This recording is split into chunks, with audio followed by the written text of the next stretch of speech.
তারপর থেকে করবো কি দেখো এখান থেকে পা ফাঁকা করা অনেকটা এখান থেকে ধরো 1 একটা কোমরে রাখি এবার এখান থেকে ধরে টানা যে ফিঙ্গারটা আগে দিয়েছিলাম সেই ফিঙ্গারটাই দিচ্ছি চলো এখানে 1 আবার অপোজিট যাব 2 এবার 3 4 বোঝা গেল একটু বোঝা গেছে চলো এবার 5 এখানে পর্যন্ত লাস্ট ফিনিশিং করো ফিনিশিং এ দাও ফিনিশিং লাস্ট ফিনিশিং পর্যন্ত করো স্টেপ করো এবার এখান থেকে ধরো সাইড থেকে টানো 1 একটু তোমরা দেয়াল থেকে সরে এসো করোনালে দিতে সরো ফাঁকা ফাঁকা করো পুরো দেয়ালের কাছে লেগে যাচ্ছে চলো এখান থেকে সাইডে ধরো 1 টানো 2 আবার যাব 3 অপোজিট 4 তাহলে 4 পর্যন্ত আমরা এই দিক পর্যন্ত এলাম তাই তো এবার যেই হাতে টেনেছি সেই হাতটা কোমরে দাও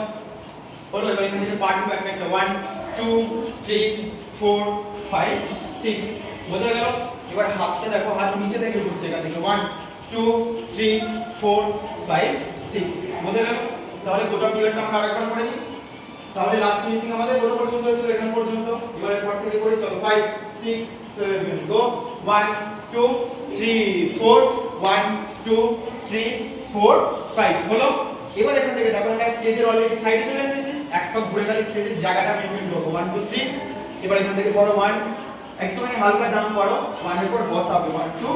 3 4 এবার এখান থেকে যা ছিল তাই 1 2 3 4 যা ছিল আর সবটা চলে একটু আগে বের করো